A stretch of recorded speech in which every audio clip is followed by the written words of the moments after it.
as I said here, there are a bunch of meetups that are coming up. Joe Ring has put one up for a rodeo in April. There are a number of other meetups that are in the newsletter. Just pay attention because that's a great source. Go to the next slide, Leo, please. Thank you. And be especially focused on this. This is going to be a little different presentation, a lot of unique perspectives, and all of us are novices, I think, in terms of speed light usage. And this should be a great resource with a lot of interactive people doing things and with a lot of feedback. So this will be a great presentation on the 12th. Next slide. Just a reminder, the dues are due. This is your last chance. After this month, the freebie stops, and we'll send Guido out and get you. Go the next one. Next. Speed light, like we were talking about, to boost your game. And do that again, if you would. Please bring us a charged battery, and we're going to have some interactive activity that will be helpful. Next. And presentation and hands-on education. Okay, next. Okay, one more. So it's not just interactive here, it will be on Zoom as well with interactivity. Next. April, doors and windows. If you hadn't heard about that, and Rumley will do the evaluation in his usual scholarly fashion, so make it good. Next. Karen? Yeah. Keep going. Keep going. And in the doors and windows theme, Dan is going to have an expo at the public library. So that'll be right in the same vein as the Rumley evaluation time. And Cindy will be in the spotlight, as you see. Next.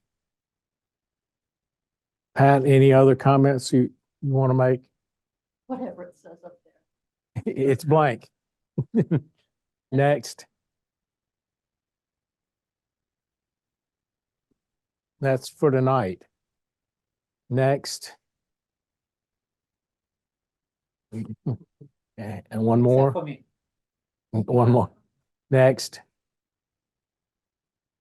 So the only problems we had, there were a couple of naming conventions. There's the convention of well, it's in the procedures document. It's like a D for digital underscore photo name underscore artist and then .jpg. So the issues I was seeing is sometimes it would be an ampersand there or an underscore and a 1 or a jpg.jpg. So just kind of pay attention to that when you submit them. The other issue was the sizing. I don't remember what the sizing is. I really should know that. Just make sure that you submit. 3840 or something. 3840 by 21. Thank you, Michael. So just make sure that you get the width and the height correct. Even if it's reversed, it causes an issue with the. Keep an eye on that. Problems weren't major at all. I mean, it's just a couple. Leo, we're losing sound. Can't hear too clearly. Rules. Alexa, screen of a big.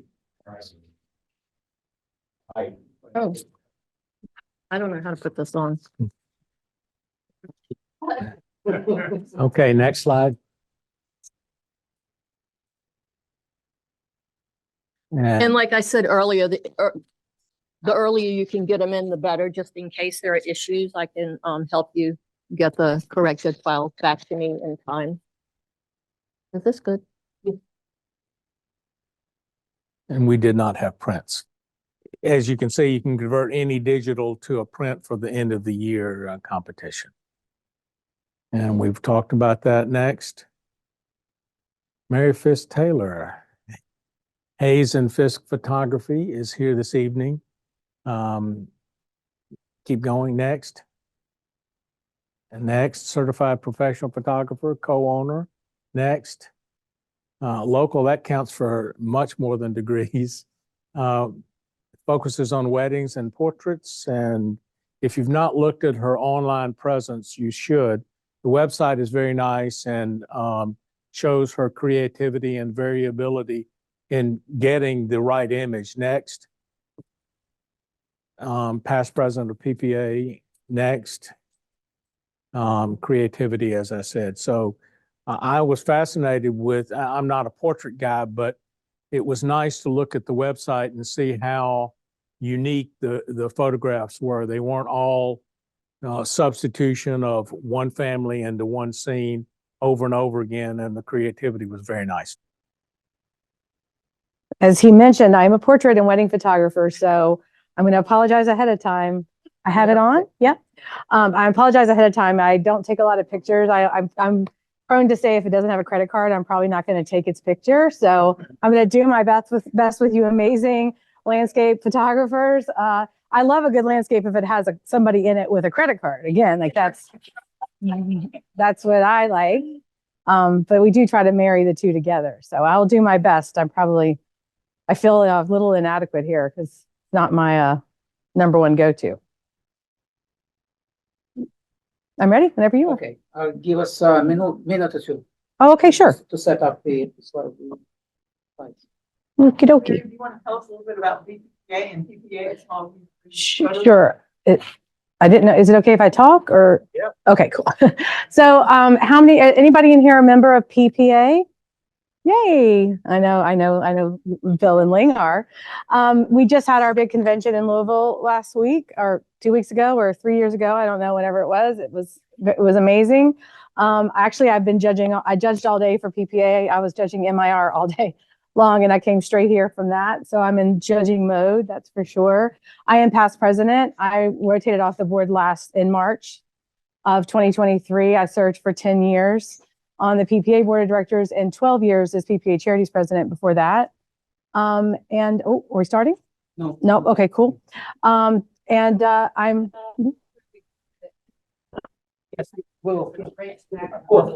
I cannot do that, but maybe somebody else can do that for you. Yeah. Okay, cool. Awesome. The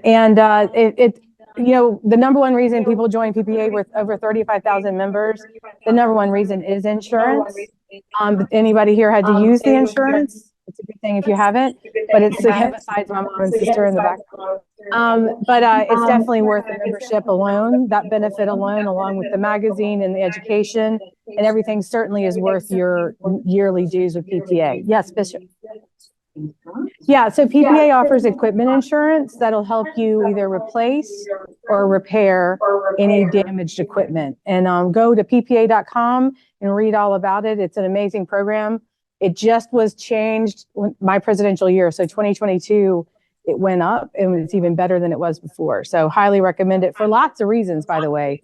But the number one reason people join is for the insurance. And it's the only professional organization out there that offers equipment insurance for its members.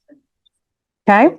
You try to do personal items with my and you sell photos, earn money with them, and that's a business, and that it's excluded, I believe, from coverage. So PPA will cover you even though you're making money off your photos. Correct. So if you're not we have business insurance because we've been in business for 30 years. However, when a lot of people starting out or have it as another job or part-time or just a passion, but you sell your art, we can cover you under our PPA umbrella, and you don't have to get a business policy, which can be very expensive for, if you're not in the business of photography full time, right? Of course, we have a great state association. I know I have 3 VPPA members in here. Anybody else? And I apologize if I'm missing you. I know I have Ling, Bill, and Linda. And then my brother-in-law right there, Taylor, he's also new here, so he didn't write his name on a card. You're a VPPA member? Yes, that's right. You're a newer capital member, right? Yes. We have our image competitions open right now, which when you're a member, you can enter. If you're not a member, you can enter. And it helps you earn your Virginia degrees, and it helps you earn awards and different things. Our convention is coming up March 22nd through 25th. Andy's the VPA president this year. I'm next year's president.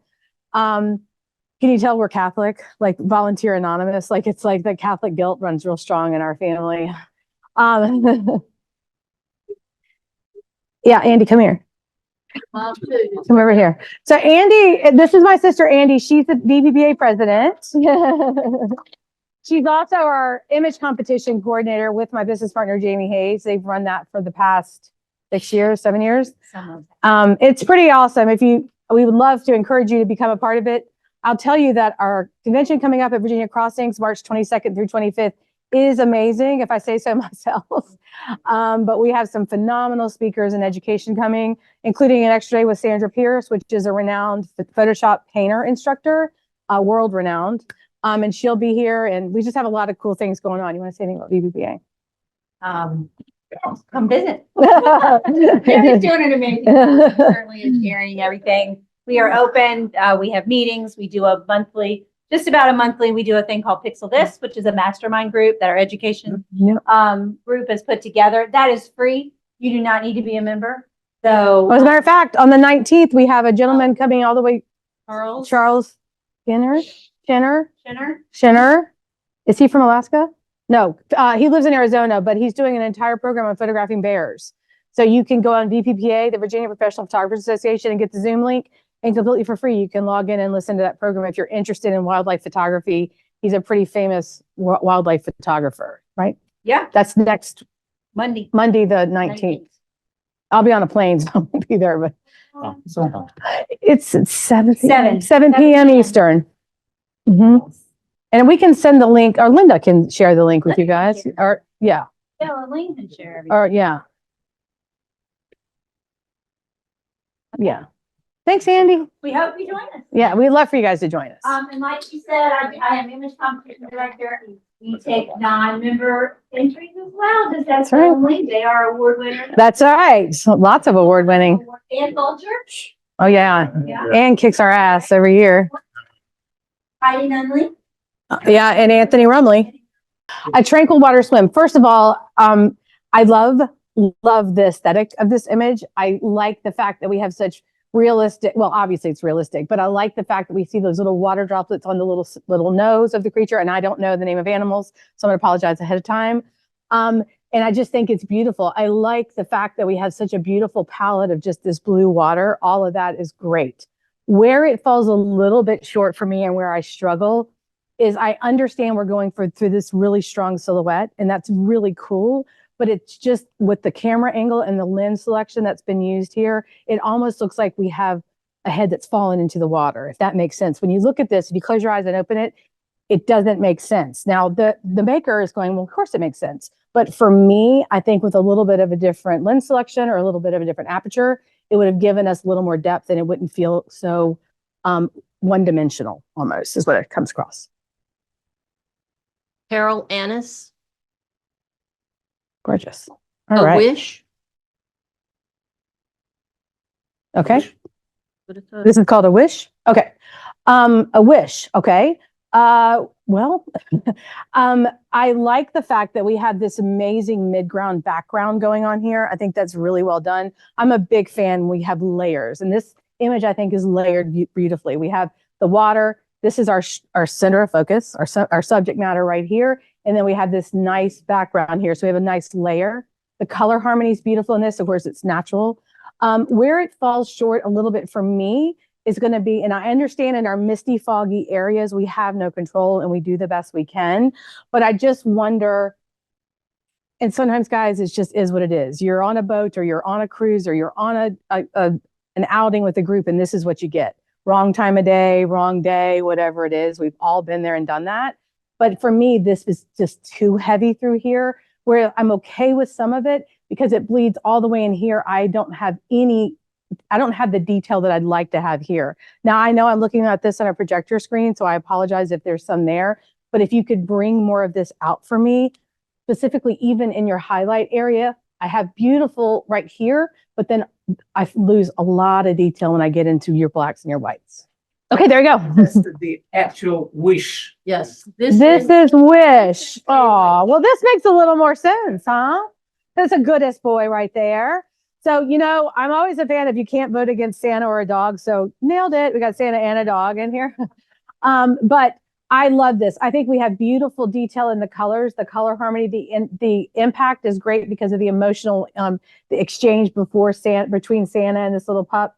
The problem for me is going to fall with cropping. So it's the composition. And I understand I don't know what else is there and what you're maybe cropping out, but it's so tight that I feel like it's just they've smushed this beautiful scene. So if I had a little more room around it, I think I would feel a lot more comfortable and I would be maybe, if I were judging it, in a higher category. But I love the emotional impact. I love the interaction. I love the color harmony. Well done. Wiley Van Veer, Beautiful. Abandoned Cabin. Abandoned Cabin. So you're reading the name of the maker. Yeah. Okay. yes. I was like, well, that's an interesting name. Okay, cool. All right. No, Abandoned Cabin. This is beautiful. I love the point of capture. I love the composition in this, being at the angle here. I've got the abandoned cabin and I have this gorgeous background. What a beautiful, beautiful area. For me, I like the vibrancy. I don't know if the saturation has been turned up in this or not, but I personally am enjoying it because I've got a springy feeling, which really tells me the story with all the little flowers popping. The only space that I kind of struggle with a little bit is this area drew my eye really fast. I try in my head to like close my eyes and open my eyes and see what I'm drawn to. Unfortunately, I keep being drawn into this little shadow trap over here. And then there almost feels like there's some mushiness or some repetition done. And I don't know if that was done in post or if that's just the way it is. That wouldn't hold me out of a merit category, for example. But also up in the sky, I don't know if there was any burning done there. It just looks a little bit heavy to me over there. So if that was naturally what it was atmospherically, I might dodge that and bring that down a little bit because it's super dark up in that left-hand corner. Leo Vainberg, Ahead of the Crowd. Love it. Great title. Great angle. I like the angle. I like the uniqueness of this. The impact for me is very high because you don't see photographing these flowers in this way. I find to be incredibly strong. It's got a lot of impact for me. I like the colors. I like so much about this. The places where I struggle, two places. I'm just personally going to admit it. I'm not a big fan of over presenting. One key line is great. 2 key lines is too many for me. That's just how I feel. I mean, sometimes I just think a lack of presentation can be a presentation, by the way. I like that you've windowed it in, but I don't need 2 colors here. It just draws me out. Coming back in here, I feel like some jurors or judges might say it's too tight, give me more. I appreciate that this is how you saw it and captured it. But as I go up this stem, it gets so super dark there. And I'm trying to look at the lighting and the way it's lighting the flowers. And I'm not sure why this got so dark. So if there was anything done in post, maybe back it off a little, or if there wasn't, and that's just how it happened, maybe lighten that up because it's really strong in the middle. Susan Van Manen, Autumn in New York. Autumn in New York. Okay, I'm gonna be honest, I wasn't expecting that, so that's cool. All right, Autumn in New York. So I really enjoy, this is a great capture of a really beautiful, serene area. We've got a really nice time of day. I like here again, we've got this foreground, midground, background going on. I like how it's been layered beautifully. Doesn't have any presentation on it, which is fine. I would have maybe liked a little bit around it, just a window or present it. But everything for me is sharp from here to here. So I'm losing a little bit of interest. I would have liked a little more depth to this image. If you could have stacked that, or you could have given me a little bit more depth, I think would have really helped it out. And also maybe a little less. And I understand why you're thinking, oh, this reflection and this reflection, but honestly, the story is here. Or, I feel like we've got 3 images going on here. We've got this image, and this image. I wish we could pick maybe one. Kemp Davis, Balancing. Great. Balancing. Well, they're doing a great job balancing there. Great capture, point of capture here. The technique this is tough. I mean, it's tough. You got it. Great. You were at the right time, right place. Very, very well done. And I get it. I feel like this little creature, whatever this is, there's just not a lot of color. There's not a lot of interest. But unfortunately, that's kind of where it ends for me, meaning I wish I had a little more pop or a little bit something. And maybe it's just the subject and the way it is. Okay, we're going to bring it. Oh, okay. Yep. It's the projector. It is the projector. Okay. Thank you. I'm really shocked when it came up. Yeah. Well, thanks for sharing that with me. Well, as Philip has shared with me, it's got a lot more snap and color in there. So with that being said, I don't know what I would do differently. I like the strong vertical panorama presentation that he's given me here. It's very well done. I do wish it was a little more bullseye. What I mean by that, and I know what it's sitting on is going this way, but I wish that that the head of this little creature was smack bullseye. I think that would make it a stronger composition. Maybe just scooch it over just a little bit. Philip Snyder. Beached at Peggy's Cove. Nice. I like the quality in the black and white. It's really well done. An interesting capture. For me, I get this whole story of we've got just this rundown, and then you can see in the background the newer. So you have the old and the new here. The dichotomy of that, I think, is incredibly strong.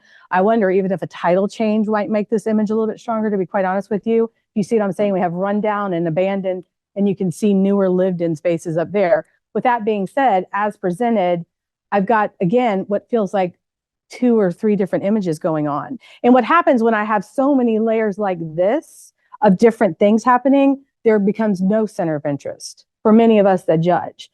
So with that, I just wish maybe there was a crop, or take the power line, like the power pole and the power lines, and then the new houses, and then the rundown. It's so much going on. I don't know what your center of interest is. And we all need that center of interest to bring us into an image that makes our heart like beat a little bit faster. So I wish I had that a little more in this image. Kemp Davis. Beautiful beginnings. Very nice. I appreciate the way that this has been captured. Again, a very unique capture, the way of the flower. Now, some of you guys who've all worked together and you've seen each other's work, you're like, well, that's not new. That he does that all the time, or she does that all the time. That's cool. Me being a judge who's judged probably thousands and thousands of images, I don't see flowers captured this way very often. However, as much as I enjoy the capture, and I'm sure it's got a dynamic color and everything going on, there's too much around it. I wish we could center in and bring it in a little bit more. And I'm not saying to smush it in, but maybe a square presentation or something. I just don't need all of that negative space around this beautiful flower. It's vertical. I don't know why. I'm sorry. Oh, It's actually vertical. okay. So usually there's a little white stripe to let me know that that's what it is. If this is vertical, then I don't know that I would do anything different with that. I apologize. I'm not seeing the separation on the screen. Beautiful. Is it yours? Yeah. Yeah, beautiful. Oh yeah, they said the name. I'm sorry. I really appreciate it. It's beautiful then. Rebecca Perry. Beijing Celebrates. Okay. Been to Beijing, pretty cool. Beijing Celebrates. Beijing is such a dynamic, amazing city, and I love the fact that you've got a really cool angle here, wherever you are, whether it's in a hotel or an office building, wherever you are. I guess for me, and I've been to Beijing, I've been all over China. I understand that we have a lot of atmospheric things we're dealing with, but this just has an overall muddy feeling to it. And I don't know how else to describe it. I know we're not printing it, but I don't know if it's an underexposure. And I understand we're photographing at night and fireworks and how hard that is. I truly, truly do. But technically it just has a little bit of an underprinted feel. And then we have this whole dark area down here that we just don't need. The story's up here. The story's not down here. This just weighs this whole image down. Brighten it up, crop it a little bit, try it a little bit different, maybe even black and white. Perry Gottlieb. Beyond the Gate. Nice. Okay, I see. Okay, that's vertical. All right. Beyond the Gate. Really cool perspective going in. I heard him say earlier, you guys are going to photograph, or you're focusing on windows and doors. I like the fact that we have the door and the door with, again, that middle ground being your subject matter. Very well done. I appreciate it. I guess where it falls a little bit short for me, I like the fact that we see that it's rained and all this stuff, but we're kind of askew, right? So that other door, I wish I could see all of what's around it, but beyond, and maybe if you did that, then I couldn't see the figure. So I fully respect that. But the way it comes in, it feels askew. It feels like it's almost listing a little bit. And then beyond that, it just has a little bit of an underexposed feeling, or it just doesn't have a little bit of pop. I've got greenery, I've got raindrops, I've got wet. I should have a little bit more some a little bit more speculars going on, and it just feels a little bit underprinted or a little dark. Dave Johnson. Blowing Cuban smoke. Yes, indeed, he is. Great capture. I like it. I even really like the grainy feeling of this, but I love these more reportage type images. I really enjoy it. I don't know if all that smoke is real or not, and I don't need to, because the way it feels for me is it feels authentic and real. I like that his face is pointing into the light, so I've got beautiful light on his face. I've got great color saturation. I can almost smell the tobacco in here. This is a beautiful image. I'm trying to find something to tell you to do, and I am really struggling. But again, this is the kind of stuff that I love. I guess the only comment I can make is going to be here on that hand. I understand it's in the light, so I get it. But if there's any way to bring that down a little bit, I feel like it could even do better. This is beautiful. Very well done. Martin Evans. Blue heron. I really like the bullseye composition of this image. We have this beautiful bird all stretched out, and we've got that head almost absolutely bullseye middle. Very, very cool. I like that we see the water falling off. I almost like, and I don't know if this was, I don't know. I have no idea if this is just how it was, or if this was toned down and this was a choice by the artist, but I like that it has a silver feel to it. It has that really kind of authentic silver tone to it, with just the pop of color being in the beak and a little bit on the feet. I love this image. It feels real. It feels good. A lot of times when we judge, we walk around, especially with these type of things, the one thing I'm questioning is I go around these wings are going to be the ghosting around the wings, this little white ghosting you're seeing around the feathers and the plumes. Those are going to call attention if you're working with other jurors. What's going on there? Did you go in and burn and you missed those spots, which is what it looks like to me. So see these really strong ghosting right there? Fix those. Lily Lou. Burden. Okay. I have no idea what this is. Looks like a real human being. It's just scary, but it doesn't look like a real human being.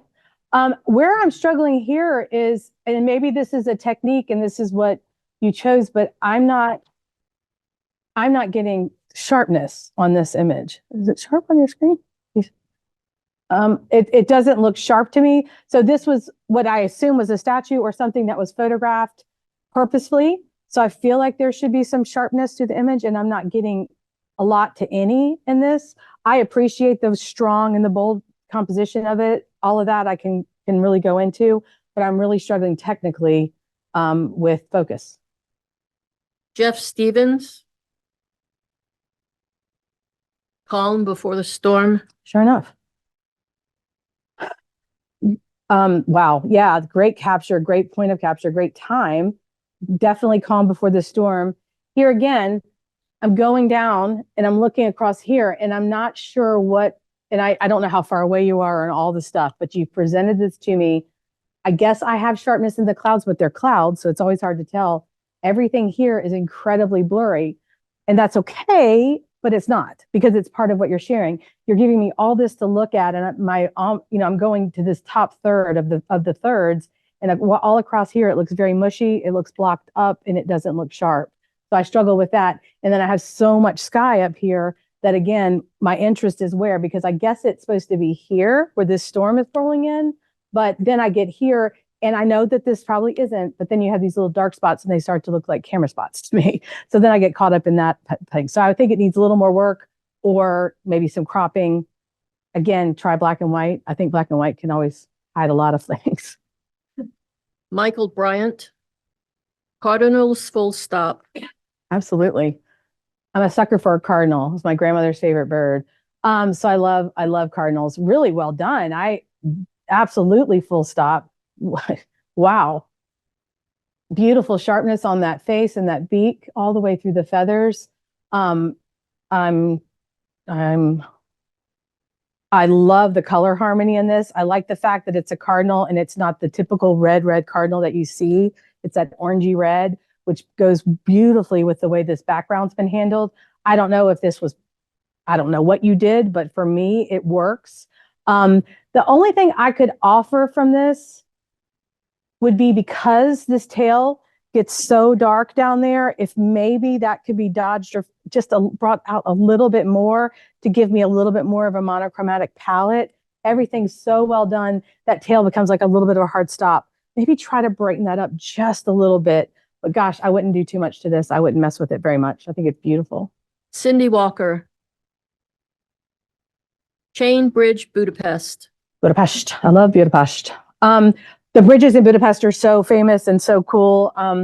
I unfortunately wasn't there long enough and probably didn't even have a camera, or I should have photographed it. I like this. I like the coming and the going and the busyness. And if you've ever been there, their energy, it's all night long. These people never go to sleep. It's really, really cool the way it's been captured. Again, I know we're trying to be bullseye here, but I'm looking at it. That white line, I know it's listing this way and it's just the way it was captured, but I sure wish it could be corrected to actually be straight. And so I was looking at everything and it was equivocal. Like, I wish that it was even on both sides. And I know that's just not how it naturally was. And unless this was entered into a reportage category, you have control over those things.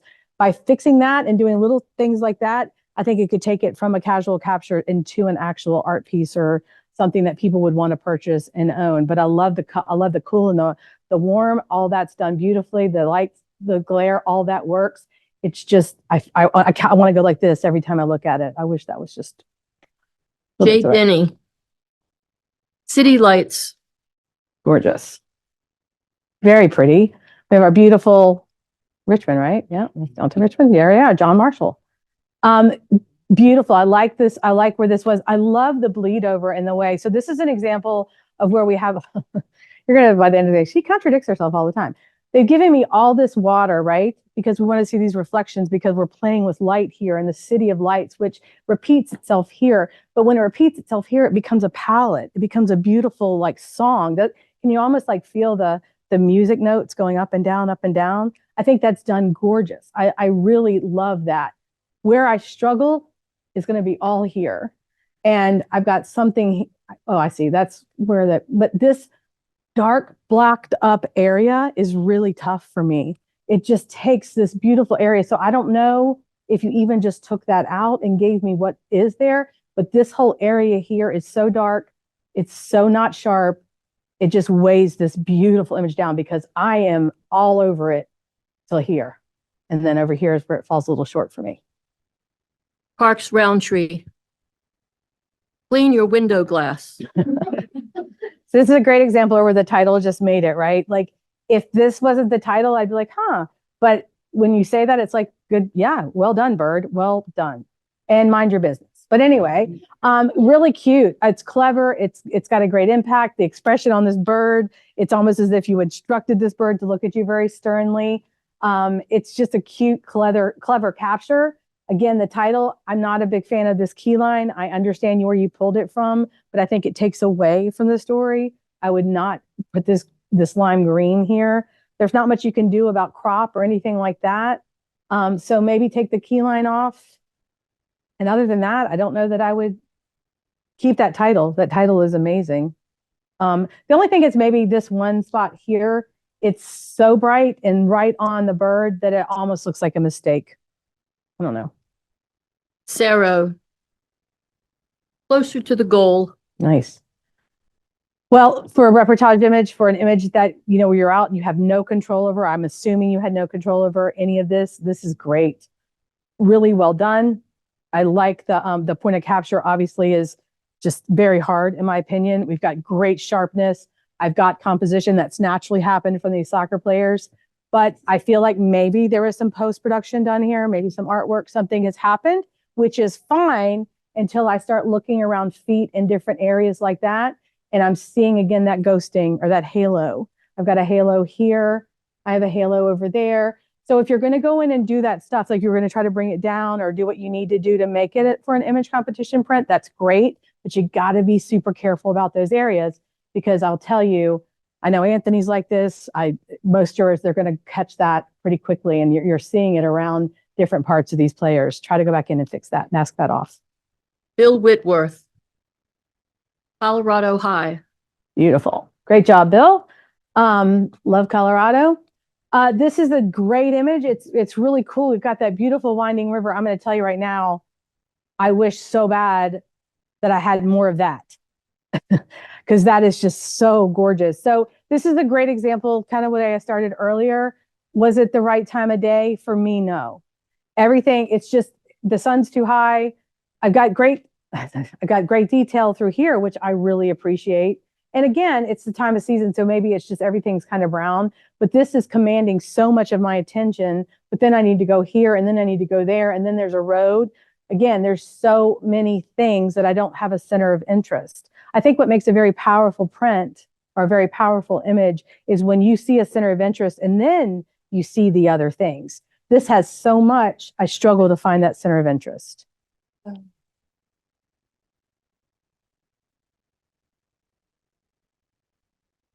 This is Carol Hageman. Okay. I was going to say, Bill, wow, you're trying to got landscapes. Bill Sports guy. Whitworth did Closer to the Goal. That makes more sense. Yeah. Yeah, so this was Carol Hageman. And this one is Coyote in Field. Coyote in field. Yes, indeed. Great. I mean, this is not somebody I'd mess with. So, you know, you're going to keep a distance and you got a great sharp image. We have great sharpness in that snout, which is what we look for when you, for little animals like this.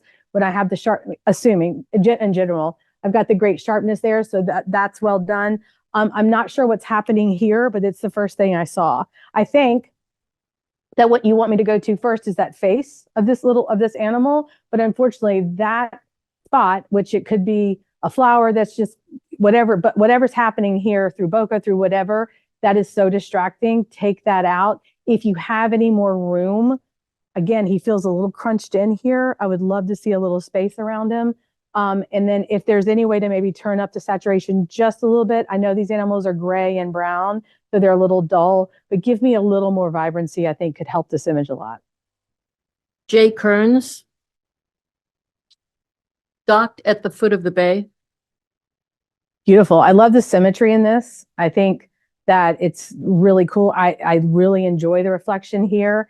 So here we have reflection and we have the seagrass or the whatever, this grass area, the reflection, and then the subject matter. So I think this works really well. I really enjoy the color palette or the color harmony in this image that nature has given us and that this is just naturally given us. I like that you're coming in and capturing this at almost an angle. It gives me a different perspective of the boats, and it's not something you would normally see. What I would recommend is to tone down this boat a little bit because it commands too much of my attention because it's so bright.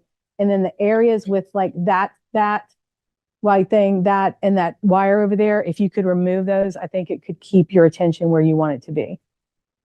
Ron Shemaskin. Don't be shy. Oh, that's cute. Great. I mean, this is something, again, that I feel like was captured because you were at street photography or photojournalism, reportage. You didn't have a lot of control over what these kiddos are doing, which looks like they're doing something pretty amazing. Great capture, great energy. I mean, everything was given to you there as far as color. We've got a great amount of just what I need. I see the crowd, but I don't see the crowd. They don't look too heavy or burned down, which I really appreciate, which happens a lot when we try to photograph these type of images. So I think all that's been done well. I'm looking around this image. I'm not seeing that ghosting or that haloing that I see a lot of times when we have these images. So I appreciate that a lot. The only thing I do question, and it could be movement in this dress, but I'm not sure why the color shifts. It almost goes from blue to purple here, and I'm not understanding that. That could be the fabric. So if I were judging this, I probably wouldn't take off for it. I really don't have anything else. I mean, this was a natural capture that you did a great job catching. And if you have any more room, I will say this, if I had any more room specifically here and a little bit over here, because it looks like he's just looking into the border, I might give it a little more space to breathe, but well done. Leo Vainberg. Douglas Falls. Beautiful. We have the double falls here, or almost triple falls, or more than 4. The mist in the background is well done. I love how we've got this pool here bringing us right into the story. I think, again, there's just a little too much. And we think this is very interesting, and it is. But when you have all this and this and this, again, we're talking about that space where it's just so much. I need a place to be. I feel like if this were a little bit of a slimmer line, that this wouldn't feel as distracting and I would really get into the scene you're trying to give me. But the color, I mean, we have beautiful depth the way that it's been captured. I have great detail in every little piece and every highlight and every shadow area that I would expect it to be in. I think it's well done. A little bit of cropping may change it a little. It might not. Kurt Engelman, down the up staircase. Awesome. What a beautiful abstract. This is a graphic piece. This is one of those images that, again, I'm a little bit of a sucker for. I love this. I love when you see just an every ordinary thing and you create an amazing abstract art piece for it. This is something that I could see someone buying for their home, a hotel buying for the hotel, whatever. I think it's all very, oh, well, okay. But when I get a little closer, we always call like sniff the print. I try to look at it from afar and then I go up. I'm wondering where the sharpness is on this image. And I should have sharpness, unless you deliberately put something on here to make it not look sharp. I guess that doesn't even feel super sharp to me with so many angles and so many shapes and everything going on here. And it being I love the black and white. I should have more sharpness. So unfortunately, when I look at it closer, I'm not getting the sharpness that I need. Beyond that, if you could fix the reflection down here, I find that, I know it's from probably an overhead light coming down. I get it. I photograph a lot of weddings in spaces like this, so I understand, but I would remove that. But this, to me, as presented, is not sharp. So I don't know if the resolution is not there or what happened, but I really wish I had some sharpness in the image. Karen Davis, eagle with an attitude. Oh, wow.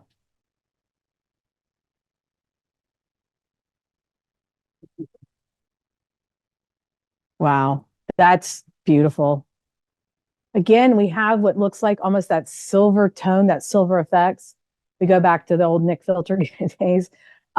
This is stunning. I've got dimension that who else feels like this eagle is going to come right at you? I feel the strength and determination. I don't know anything about eagles except, bald eagles, US bald eagle. So I don't know if that's, I don't know if, so I judge on panels a lot of times and they'll go, well, in the eagle world, his right talon would have one thumb up or something. And I'm like, I don't know that, nor do I care.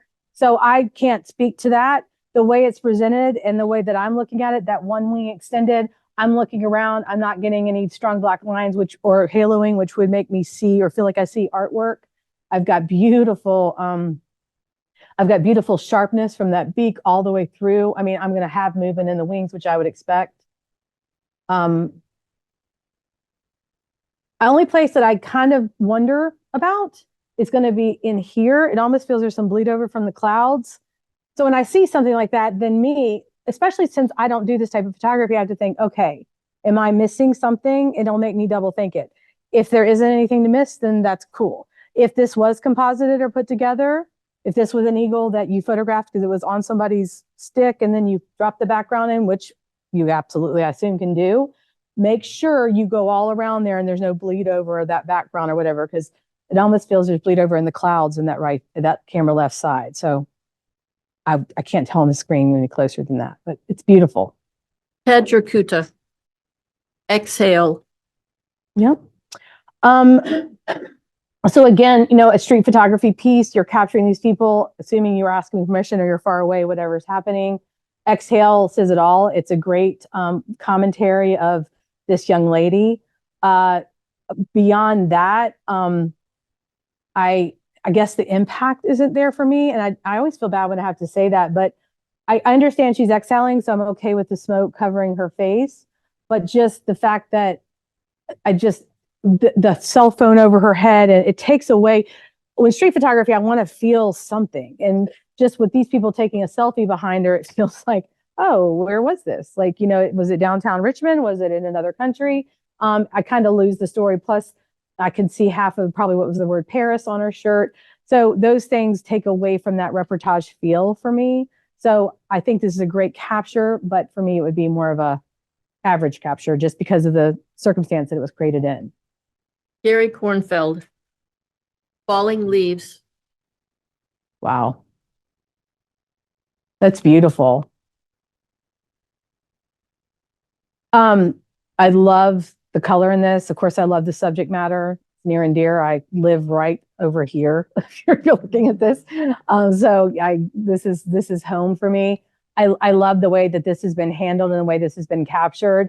I'm going to be very honest with you. I mean, using this wide angle and creating this length and depth and everything, I find this to be very emotional. And again, it's home for me. So, but even beyond that, just feeling this expanse and then going into the other side of the river and with the train trestles coming across there. I love how you have this coming in, the foliage coming in camera left, bringing us in, which mimics the clouds, which mimics the rocks, which mimics the water.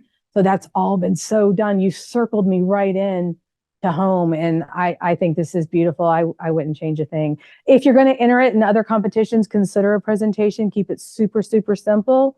But for me, I wouldn't change a thing.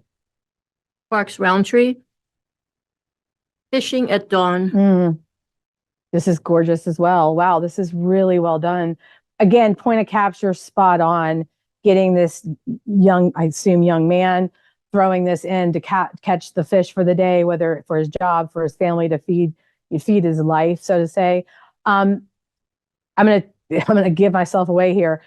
A lot of jurors at different spaces are gonna ding you on the horizon line. There's this unwritten rule out there that the horizon line should never be in the middle of the print. I personally, doesn't bother me as much as it bothers other people, and that's why there's usually more than one person evaluating images. However, there are going to be people that say no, in the art world the horizon line's never. It's got to be at the top of this third or the bottom of that third or whatever. Okay, fair enough. So with that being said, you can't fix that. This is where you are, where you're capturing this young man working. I don't know what you could do about that. It's straight, so you've got that going for you. The storytelling for this, for me, is over the top, as well as the beautiful color. Whether this is reportage or a portrait or whatever it is, I think this is absolutely stunning. But I do want to warn you that there are going to be some people that are going to ding you on the horizon line. And Fulcher. Flower Lady. Nice. Really cute. Again, street photography, or what looks like some type of street photography or reportage. This lady out selling stuff probably during the holidays to earn a living. She's got her probably leftover from a marathon running blanket. Like, the story here goes on and on and on. Like, the runners throw these to the side. And if you go in some of the bigger cities, you'll see people out on the street wearing them because that's what they use for warmth. So these are the type of images that pull at my heartstrings big time. I've got great detail in that black coat. I've got beautiful detail in the silvers and the whites. So I think all that's well done. The expression on her face is beautiful. Do I wish there was a little more light in her eyes? Yes. Could Anne control that? Probably not, because she's not going to say, "Excuse me, miss, selling your wares out on the street. Could you just lift your chin up a little bit like this so you get some light in your eyes?" That's not going to happen. I might have artificially gone in and just dodged just a little bit to add a little more light in there. I do wish this flower wasn't cut off. I either wish it cropped here or it cropped a little bit more. I actually think it just should be a little bit tighter. Give me that real tight crop. This is all I need right here. So crop it, kiss those eyes a little bit. I think it's a great reportage image. This is not Ann Fulcher. This is Jay Denny. Right after the photo, I'll name the artist. I apologize. That's okay. That's okay. Nobody told me that. So that's Jay Denny. Okay, well, Jay. Fox on the Rocks. Fox on the Rocks. Fox on the Rock. Fox on the Rocks. I love the title. Really great. Believe it or not, I love the fact that we've created color harmony accidentally. I mean, the colors in this fox, the colors in the what do you call it? The icky rocks, slimy rocks. What is it? Anyway, you know what, the stuff that grows on rocks? Mossy rocks. There we go. That was a test. Mossy rocks. I think that all works well. We've got beautiful color harmony. Again, a little bit tight for me. I wish I had a little more space around this beautiful little animal, but the dead eye, the fox looking right at you, I think nails it. I would convert it to black and white just to see how it looks. And it might have a little more impact. I'm not saying it would, but sometimes some of these colors get a little bit like weird because this is where the color harmony starts falling apart. So try it in black and white. If you have any more space, give it to me, but really great capture. Ann Fulcher. Garden glow lanterns. Nice. I mean, this is great. It'd be a great image if this is a space where they want to rent it out for parties or weddings or celebrations. What a great image for their lookbook or for their website. Beyond that, You've got a good control over the fact we have great, great colors, and I can see all those colors. So it's been exposed well. But then again, for me, it kind of ends there because I'm not sure what you want me to take from this story. If this were in a commercial category, I might score it a little bit differently than in a general category. Commercially, again, I think it's a great usable image for this business if it is one. But for other reasons, I'm again not having that center of interest or storytelling or impact. Kurt Engelman. Garden Fest 2023. Beautiful. We're so lucky we have this in our backyard, aren't we? Very well done. I love that we have this beautiful greenhouse with the Ginter house to look at, and we've got all this great light. I know the rules at Lewis Ginter, so I'm not sure if how you went about capturing this, but because I know what the rules are there. So I'm assuming that maybe that's why we're at this angle, but regardless, this is a weird angle for me because again, we have so much of this grass, which is all different colors because of the reflection of all these lights coming through. And I have so much sky that I want to be here, but then I'm at this angle and it gets chopped up by the hills going up to the glass house. So with that being said, compositionally and technically, I feel like the exposure is a little bit off, and compositionally, I would choose a different angle. Michael Bryant. Golden Hour. Beautiful. Don't we wish that golden hour went all across all the elephants? So I've done this type of photography. I've spent time in South Africa. I get you can't pose these little guys, big guys rather. You don't have a lot of control over it. I think this is really well done. I have the mama there. I've got the babies. We have the family, the herd all together. It's really great. I love this long, nice panorama. I wish I had a little more on that side, and I get it. I know you may or may not. I would 100% look at this in black and white and change the title. I understand what you're going for, but the golden hour falls right there because of just the sun and nature. Try this in black and white and give me a more even lighting quality across this herd, and I think you have a much stronger image. Harold Lana. Gotcha. Good job. Great. Again, point of capture, being there and knowing where to be, getting that. Wonderful. I mean, this is a great image for wildlife magazines or for, areas that want you to come and photograph the birds or whatever. It's kind of gray. I mean, it's the bird's gray, the water's kind of murky. It is what it is. Because of the nature of this bird and because of the sun coming in, we've lost all the detail in the head and the beak, and I get it. They're moving. I expect there to be motion, but I don't have any detail going through there. So for those reasons, it kind of doesn't hit probably the way as strong as you'd want me to, because the point of capture is so strong, but then I have to look at the technical side as well. So I wish that I had more detail. If you could bring any detail out of that, I think it would help this image a lot. Venkat Santosh. Grand Canyon Sunrise. Wow, what a beautiful place to photograph. We have the sun rising. I wonder if we missed it though. I wonder if we just needed a little more, if we needed 15, 20 minutes on the other side of the sunrise or other, because I understand it and I understand the Grand Canyon, and I understand how it works, but we have such heavy dark areas where I'm good with it going back. We just have so much, the whole right-hand side of this image almost, except for right here, is just not void of detail, because there is some detail even on this screen. So I know there's a lot more in the actual image. It's just so heavy and it weighs it down. I just wonder if we took some of that off and we cropped here, if we would have a stronger image. And then this is one where I'd like to see a little more sky. You've told me sunrise in the title. I wish that I had some sky to go with the actual landscape. Terry Troxel. Grounded at Dusk. Wow, that's beautiful. This is a great example of composition that works. You're kind of breaking a lot of rules here.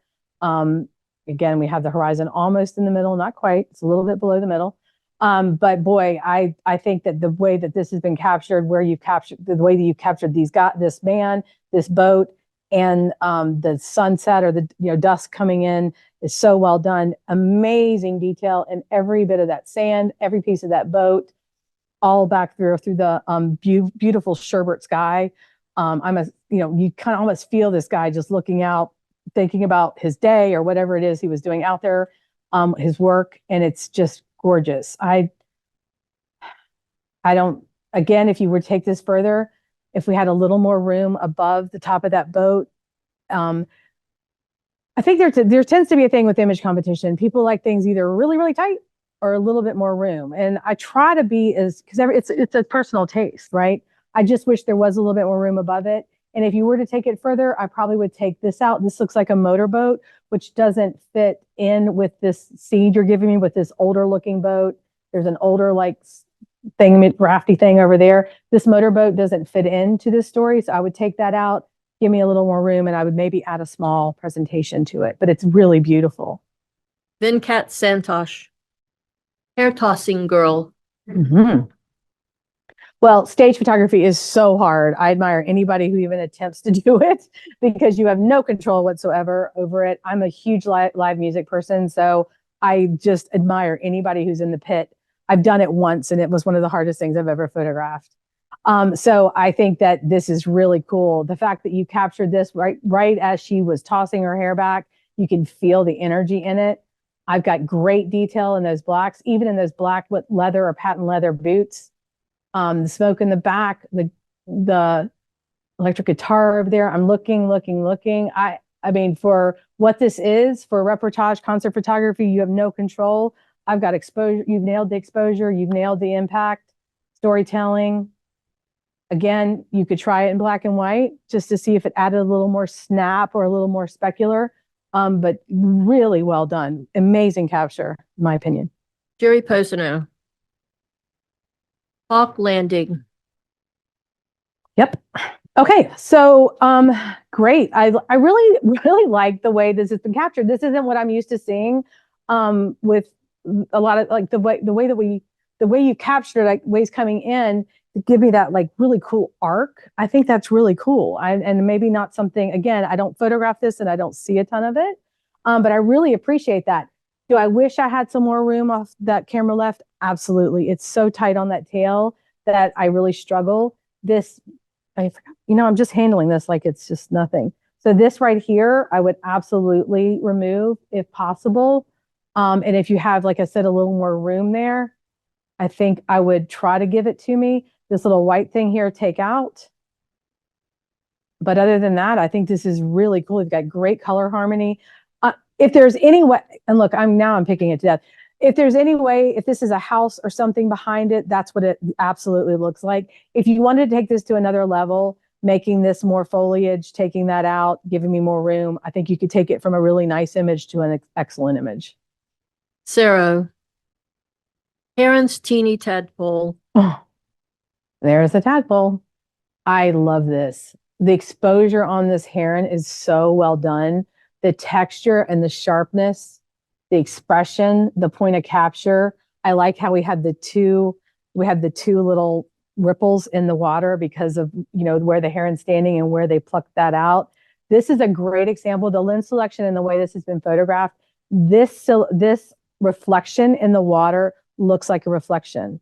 And I don't like to compare images, but I made a comment earlier about a reflection.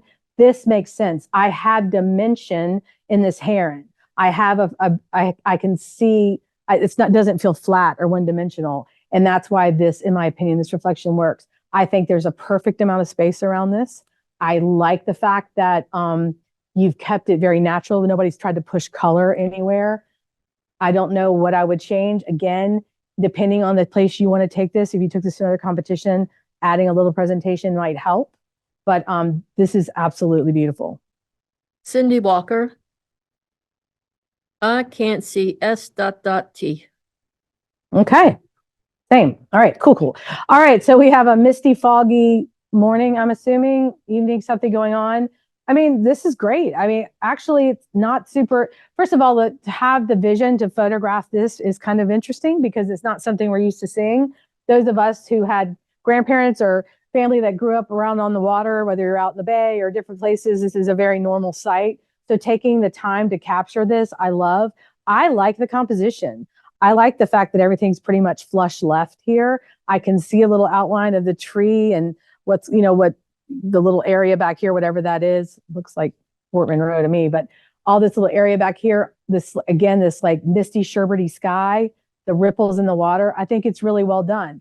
Now, that's a personal decision. I don't know what other people would say, but this is exactly what it is what it is. I mean, going in and adding or taking away from this is going to take away from the purpose of the image. And in my opinion, I would fight for this as it stands because this is exactly what it looked like. And I don't think that's easy to capture. Ron Shemaskin. I don't see any mud. Boy, we've all got one of those at home, or my sister, we have several. Great. I love the title. I love, we have the goodest boy up here. I mean, I'm a sucker for a dog photography. Absolutely. I'm struggling a little bit with technical, so I'm struggling a little bit with sharpness. I don't need the whole dog to be sharp, but I would like something. I don't have eyes or nose sharp, and I really wish I had a little bit more, or any. Like, I'm just not getting sharpness, so I don't know if this was cropped in too hard, if the resolution isn't there.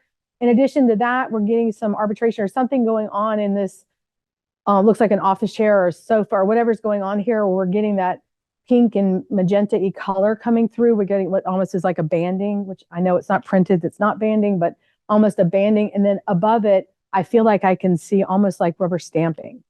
So technically, I think this would fall short for me, but great pop. If you could get the access to this one again, definitely try again. John Schickler. Iceberg Fantasy. Great. Better title. Yeah. It makes a little more sense now. Again, I do appreciate the texture and everything we have that we are seeing here. With this mid-ground being so incredibly misty and there being so much of it and then so much above it. And I get it. We have snow tundra up here, and then we have this, and we have the mountains, and we have all of it. I get all the stuff. And I also understand that you don't have a lot of control over time of day and all this stuff. As someone who's tried to photograph on these type of trips, I absolutely get it. But I do wish I had a little bit more, a little bit less. And I do wish it was photographed at a different time of day, so I had a little more detail where I'd expect to see it. Carol Annis. I'm hungry, Mom. Aw, this is awesome. I mean, this is so awesome. So this is one exception of like double framing. So we have this nice, beautiful museum white frame, but then the way that we framed this baby calf, they call it a calf, right? Anyway, baby elephant, we framed this baby elephant into this mama elephant. I just think is genius.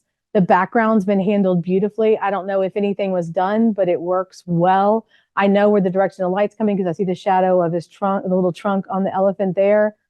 I really love this. This is an image that I would fight really hard for.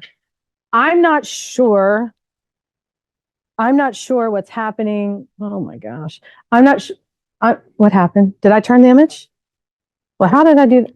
Go ahead. Oh, you gave me way too much control over here. All right, I'm not sure what's happening here. Again, I've photographed a lot. I mean, I've done this. I don't know. And again, I don't know why. It's not the color change. I understand that where there's mud, and I understand how they wash themselves and they cover themselves, but this is flat. This has no texture, and it demands almost that whole camera left corner. Take a look at that space, because beyond that, this image is a stunner for me. A well done, well composed and exposed image. Harold Lana. Just a fat chick. Oh, that's cute. Same. Okay. All right. So cute. Very cute. I mean, great. Again, this is a great example of the title really working for you. This is another example, though, of maybe something that's been pushed a little further than it should be.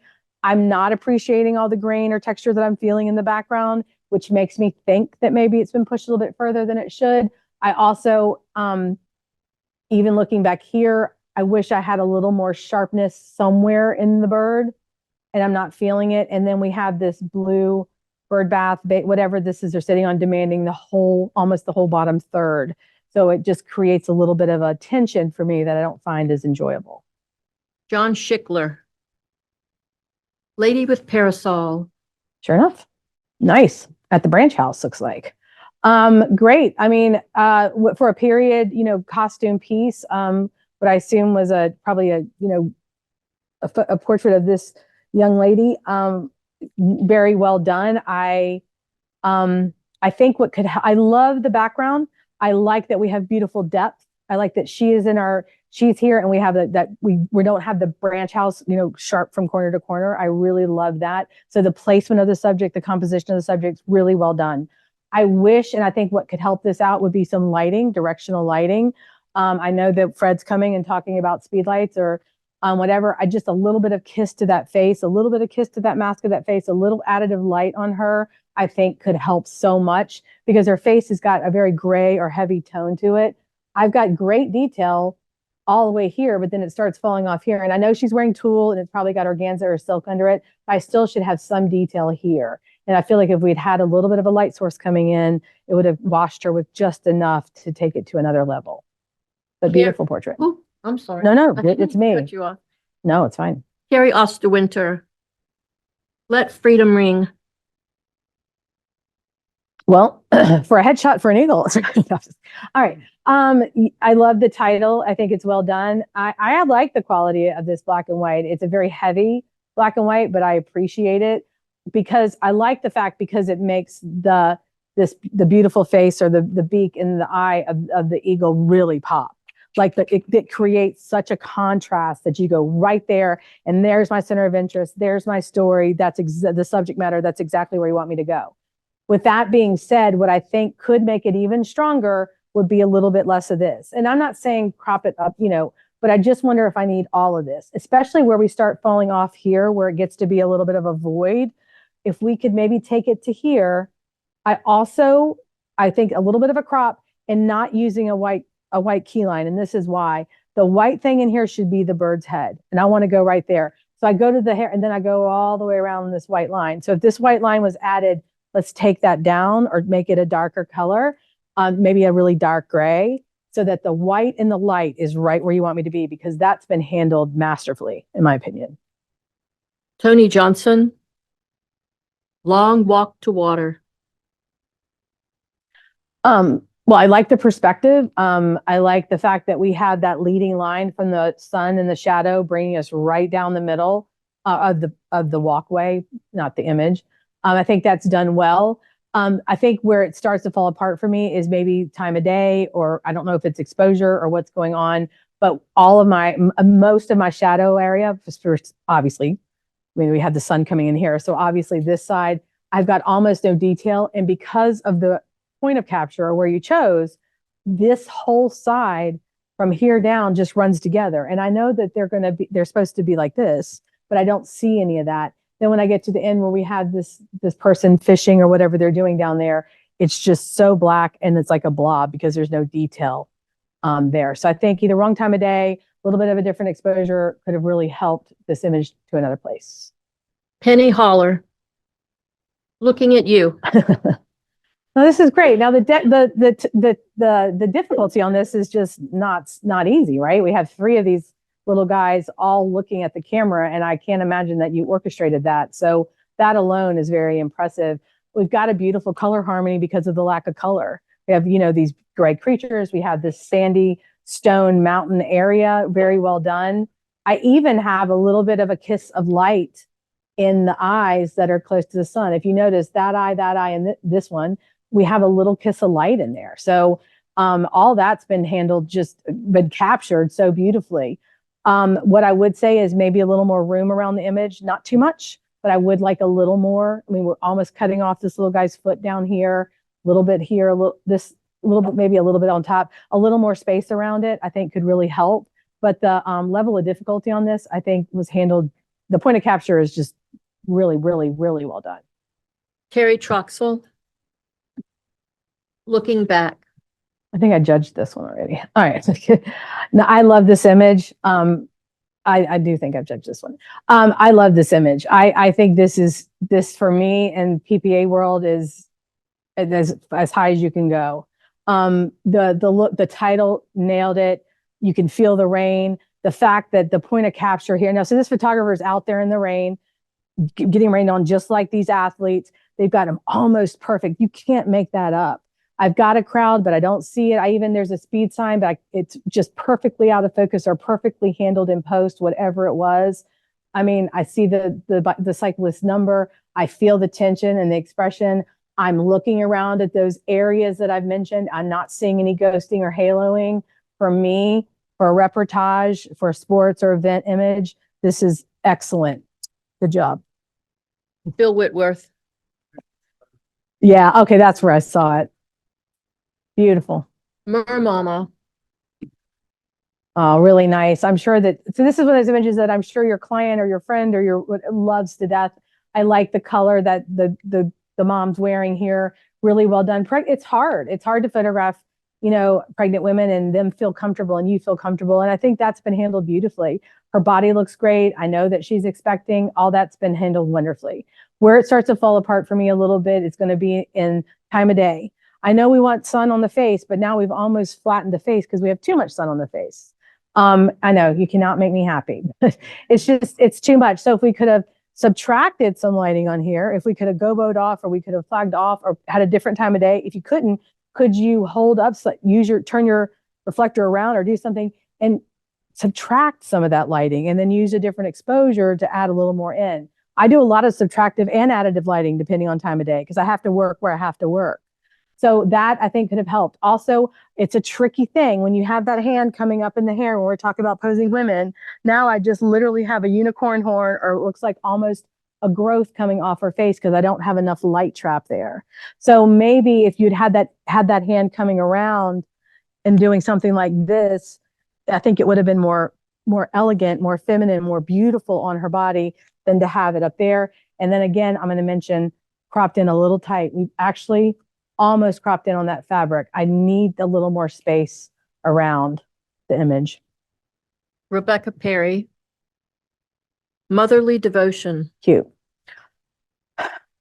Really cute. I love this little moment you capture between the mom and the little baby, whatever it is, deer. Deer. Okay, cool. Yeah, it's cute. It's cute. It's a cute capture of what's happening in nature. Very cute. I don't know what to tell you to do for it, and this is why. And I get it. It's, you can't pose these little guys. It is what it is. But all I can see is the butt of this little baby deer, and it's cute, but it's just, it's deer butt. And then I'm like, oh, okay. So unfortunately, it's just one of those things, and we can't turn them around, and we can't go, wait a minute, could you do it the other way, or hold on, I'm going to run around this way. It is what it is. Very cute capture. But for image competition, I'm not sure what I could tell you to do to make it better. Carol Hageman. Mountain cougar. Oh, cute. Wow, that's a great capture. I like that. Obviously we're photographing. Okay, so I really like the ambitiousness of this. I like the fact that you've given us this cougar and all the great stuff, and the expression on this cougar's face is amazing. Where I'm struggling, and again, I don't know how this was created, and I certainly am not going to pretend to, but I've got a little bit of a question mark on it. I've got a major cut and paste feeling all around this beautiful animal, to the point where it's not even, there's such a dichotomy here. It's not congruent. As I go around, it's almost like it has a very cut and paste feel, specifically around the tail. Also, the perspective is off. That tail is coming forward, and it's just, the perspective is, it's almost as big as this part of the rock. Like it doesn't make sense to me. So if this happened naturally, I apologize, but it just feels like it was done in post. The lighting pattern doesn't match. The lighting quality on the cougar is not the same as the lighting quality on the rock. And again, if I'm looking around these areas, especially, can you guys see when you go up in here, it almost has a jaggedy look where it's been literally cut. So I apologize if that's not the case, but that's how it appears to me. Ed Hageman. Move over. Oh, that's cute. What a great, again, another great, I mean, you guys just do some amazing stuff. Like, this stuff just happens and you just take pictures of it. That's fantastic. This is great. I love the title. I love the story that it's telling. I don't know if this naturally happened or if this was composited, but I don't need to, because as I'm looking around the bird, not on the branch or the part of the tree here, I'm not feeling a lot of questions. As I get into some areas of this bird's wings, there's some fuzziness or some bleed over of like the black color. So it does make me kind of question. Okay, did I do it? No. Okay. All right, Mary, you can do this. Okay, there's some areas here where I have such a sharp dark line and then almost some bleed over. and almost some bleeding over into this little guy's head. Then it almost goes to white here on that tip, which it might naturally happen that way. But there's just some areas that I think, okay, maybe it was put in there. That's fine. If it was put in there, then back it off just a little bit because it's almost intersecting this guy's head. If it wasn't, then maybe fix this and take a look at these sharp, when you have these sharp, dark lines, what that tells me is something was done in post or masking. You've done something to it, whether we have the ghosting or the black line. So that for me, this story here is enough for me, quite frankly. That strong vertical pano, the interaction of these guys, the texture, we've got gorgeous sharpness, all of that going on. So well done. I'm not sure what happened here, but I wish that she was just a little bit farther back and take a look at those strong dark lines for me. And maybe you were trying to sharpen it because they're moving, and I get it, but I'd rather see movement than what looks like post-production. Pat Davis. Muddy. Nice. Wow, that's really well done. This is hard. I think that photographing horse races is really, really hard. Again, you have no control over time of day or anything, so it is what it is. This is great. The point of capture here is really well done. The movement, the mud flying, you can hear it, you can feel it. Just beautiful. The depth in this is great. I'm not distracted. I love this. We have them running here, so I have space for these horses to run. I have just enough behind them. I know they're coming from something, and I know they're going to something. So I think this is a great example of space that's been handled really, really well. Because I know that I have great detail in the whites, I have detail in the blacks, I feel the motion, I have sharpness as a reportage image that you had very little to any control. I mean, look at all that flying. So you know that there were horses in front of them, so you know that they're not first, are they? This is telling me that right there. So really well done. I don't know that I would change a thing on that. Ling Whitworth. Ling's gonna think Ling planted me here tonight. No evil spirits here. Nice. Okay. This is really hard to do. This is something I don't ever attempt to do. One of my worst things is for a wedding couple to say, we're going to have fireworks. I'm like, are you now? Okay. That's fantastic. Do you actually want them photographed? Because I think it's really hard because they look so great until you look at your camera. You're like, wow, that just doesn't look like it. This is great. You know, it's got a lot of energy going on. I've got the colors that I would expect to see when you're trying to expose and photograph fireworks at night. I'm not sure what you could do differently. Does it feel a little tight to me? Yes, it does feel tight to me. I have no idea what's happening down here. I do find that distracting. Maybe if we could just be in on the fireworks, it would be more interesting. But I understand the fireworks are the center of interest, but I just wonder if I need a little more or a little bit less. And I don't know if you could change the saturation on it a little bit just to give us more of what those fireworks probably really looked like. Assuming they weren't just all white fireworks, that might be helpful as well. Carrie Gottlieb. O Tannenbaum. Cute. What a great image. This reminds me of something that like Colonial Williamsburg would like have on their like commercials or something. Really well done. I love the title. I think that the way, whether her face is being lit by what's on this tree or there's artificial light brought in, which I don't think there is. I think that's really cute. I don't like the double matte. That lime green is a little bit of a struggle for me. Also, and I'm okay with, I understand, but because we have so much shadow behind her, because I'm assuming it's just this natural light coming in, kissing that beautiful face, that shadow behind her hair almost goes purple. So pay attention to that. See if you could go in and adjust that a little bit. And again, I wish I had a little more room. We're a little bit crunched in here. And I'm not even saying on the sides. I just wish that I had a little bit more above her. So I saw a little more tree or something. We have all of this out of focus tree stuff, and I'm not understanding why, because we go in and out of focus here. So I don't understand what's happening I don't understand. And I apologize. I even have like repetition going on here. So I'm not sure why we're going in and out of focus. So I would struggle for that from a commercial appeal. And from a portrait appeal, I'm going to struggle with the technical issues of the purple shadow areas. Michael Orr. Old Navy. Well, the monochromatic color palette here is what gets me. I really love this. I think that that's just the way it is, or the way it's been handled. And I think it's been handled well. I will admit that I do wish that I understand what we've got here, but I wish we were at a little bit of a different angle. I go right into this yellowy green area of the wing that's broken, and I kind of stay there mostly because it's the most colorful thing in the image. So understand that whatever demands the most attention is where you kind of get stuck, and then you miss the rest of the story. So I get very stuck right here, and I want to be more around it. Also, when I go around this mountain range, I've got a white ghosting going all around it, which makes me think that something was done in post that wasn't handled quite to technical excellence. So I would pay attention to that piece as well. That's it. Joe Ring, On the Edge. Huge. I love so much about this image. On the Edge, great title, great capture. But where I don't love it is, guess what?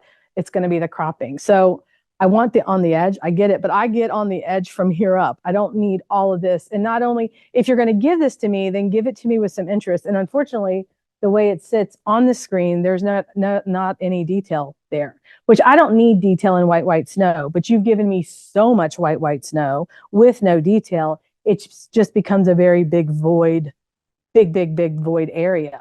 This has some detail. I know where the light and shadow is. I can see it by the way the blues shift, but I know that this little guy is on the edge just from here. So I think cropping could help this a lot. I love the simplicity of color, by the way. I think that's been done beautifully. I think cropping could help this a lot. Heidi Nonnelly, On the Way to Work. Wow, what a commute, eh? Wow. Very cool. I mean, I think that this would be great with or without the boat. I like it with the boat, by the way, but even without the boat, this location, again, this is not places that I've traveled to or seen before. But I love it. I like that we have the little glaciers in the water, the big ones, the little ones. I love the mountain range in the back. Again, that monochromatic feel, great time of day. I feel like I can see from here texture in almost every bit of the white and the gray, even in texture in the back there. The boat, I think the boat adds a really cool element of the storytelling. The thing I like about it is it doesn't demand too much of my attention. So I'm loving it all here. And then I go, oh, a boat. Now, because of the title, I went to the boat first. But even without it, I think, oh, and sometimes when things like this happen, you think, oh, is that a distraction? Does it add or does it take away? In my opinion, it adds to it because it's in the same color harmony as these glaciers. So it's a little bit muddy, it's a little bit dark, it's a little bit gray, and it works really well. So I think this tells a beautiful story. And in my mind, I start feeling them go, oh, how are they going to get around those glaciers and where are they going to work? And it tells a really beautiful story. I also really like the square composition. I think that that's a beautiful composition. I've got just enough, but not too much of anything in this image. Heidi Nonnelly, One Fun Guy. One fun guy. I love the title. Really great title. And I like this, that it's so deeply printed, or deeply presented. I really do actually like it because I can see detail all the way through this little ledge where this one fungi lives. I also appreciate whatever's been done here, if anything, that brings this out so it pops. I like that it's flush right. I would say that one thing that I would do a little bit differently is I wish I had a little less of all of that texture and area. I'm not saying that this, if I were judging this at a PPA level, that it would keep me out of a merit, but I do, it's very heavy and it's just too much. Specifically on the bottom, specifically camera left over there. But I'm going to say again, we have a really dark, deeply presented image, and we have got beautiful detail from end to end. And I even have detail up here in this little mushroom, which I think is incredibly masterfully done. So technically, I think it's very proficient. Jeff Stevens, Passages. Well, I really like the point of capture. I mean, the time that this was captured. What I assume is that natural light coming in, kissing all of this area, whether it's reminds me of those places you go where they started construction and they ended construction and it just they never came back to it. If you travel and do things like that, that's what it feels like to me. I've got enough elements to hold my interest and want me to go from passage to passage to passage. So I feel like for those reasons, it's got a great impact storytelling wise. I think this has been done well. I've got great texture. I can see the chips and the colors and all the different colors this was or wasn't painted through the years. We have growth there because we have that fern that's growing. Even in that area of the passage where there's a little bit of shadow, I still see details. So the exposure is right on.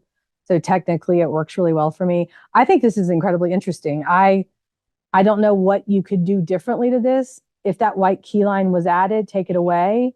I don't know if it was added or not, if that's what the program does to it, but I wouldn't put a white key line. I wouldn't put a white mat on it, but I would do something that's more in tone with this image because it's got beautiful color quality.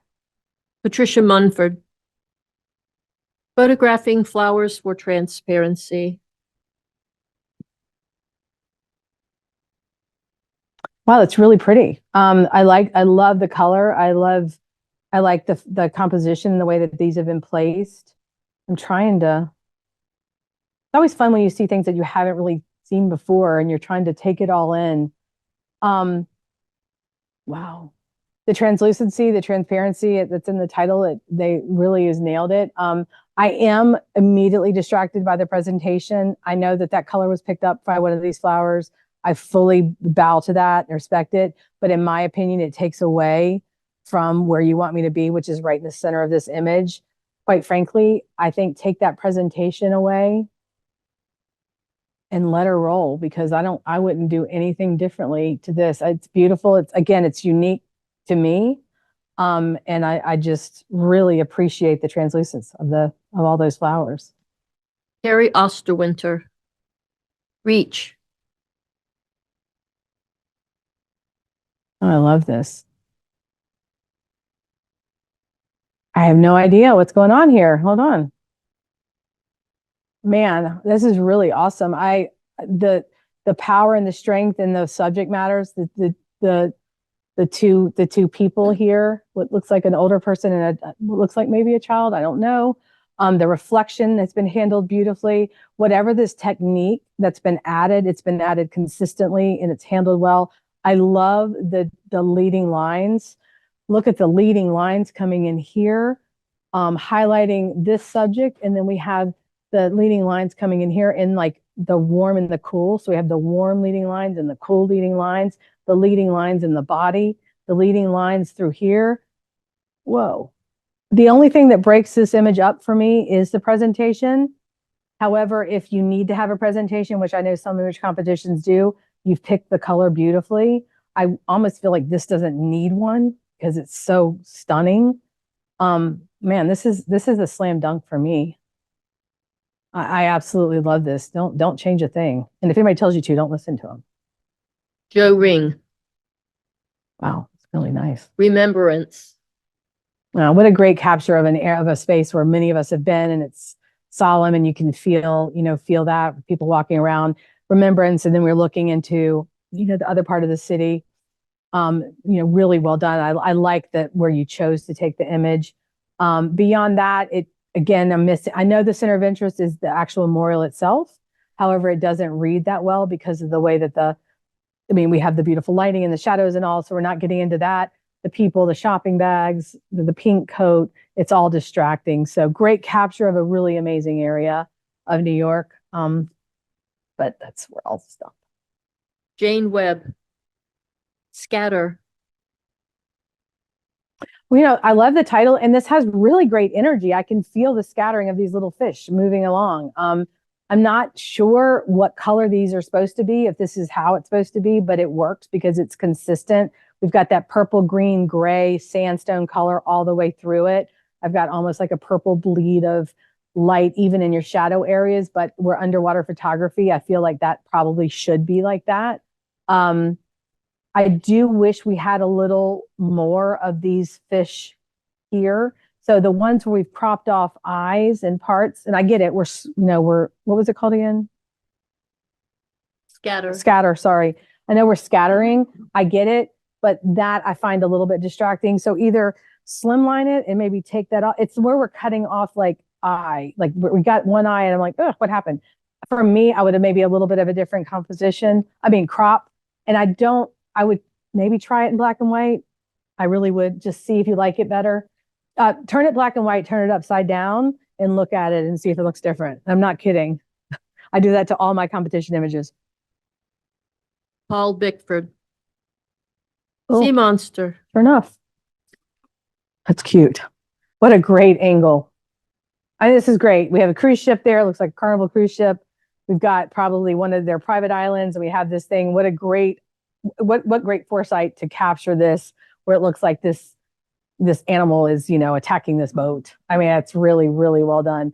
I think some areas that concern me a little bit are going to be the way that, so the water that's spraying all around it, it doesn't feel, something's going on there. I'm not sure what. It doesn't feel right. It's almost like, it feels like it's been added. I'm not saying it has been added, but if these water drops are this big here, it doesn't make sense. The perspective is just off for me.